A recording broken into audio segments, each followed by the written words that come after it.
প্রিয় দর্শক, আসসালামু আলাইকুম। আমি আজকে আপনাদেরকে খুব মজার একটা বিস্কুট তৈরি করে দেখাবো। এই বিস্কুটটা তৈরি করতে কোনো ঘি বা বাটারের প্রয়োজন নেই। পানি আর তেল দিয়ে আপনারা এই বিস্কুটটা তৈরি করে নিতে পারবেন।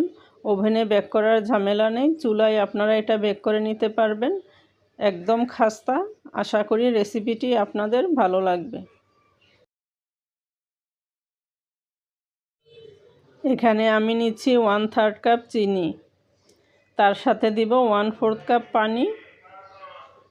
এখন দিচ্ছি 1/3 কাপ সয়াবিন তেল। এখন সব কিছুকে 5-6 মিনিট সময় নিয়ে আমি একদম ভালোভাবে ফেটিয়ে নিব যতক্ষণ পর্যন্ত কালারটা পরিবর্তন হয়ে না আসে। তার সাথে দিয়ে দিচ্ছি সামান্য একটু লবণ। এখানে আমি নিয়েছি 1.5 কাপ পরিমাণ আটা। আটার সাথে এখন আমি দিয়ে দিব 1 চা চামচ বেকিং সোডা আর আধা চা চামচ বেকিং পাউডার। এখন সব কিছুকে একসাথে ভালো করে চেলে নিব।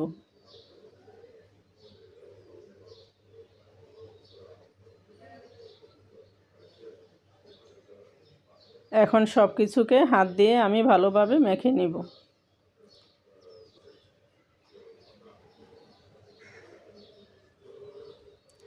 আমার ডোটা তৈরি করা হয়ে গিয়েছে। এখন আমি এখান থেকে পরিমাণ মতো ডো নিয়ে বিস্কিটের শেপ দিয়ে দিব। মাঝখান দিয়ে একটু চেপে একটু ডিজাইন করে নিব। এই ডোটাকে আপনাদের রেস্টে রাখার প্রয়োজন নেই, সাথে সাথেই আপনারা বিস্কুটগুলি তৈরি করে নিতে পারবেন।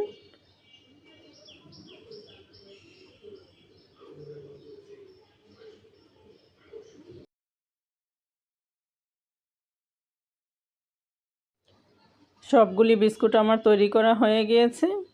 এখন এখানে নিয়ে নিচ্ছি কিছু ড্রাই কোকোনাট। এগুলি মাঝখান দিয়ে আমি অল্প অল্প করে দিয়ে দিব, একটু চেপে চেপে লাগিয়ে দিব।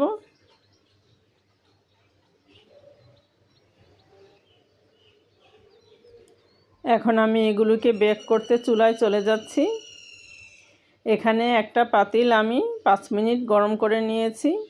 এখন এর মধ্যে ট্রেটা দিয়ে দিব, দিয়ে আমি এটাকে ঢেকে 15 থেকে 20 মিনিটের মতো বেক করে নিব। চুলার জালটা যতটা সম্ভব লোতে রাখতে হবে।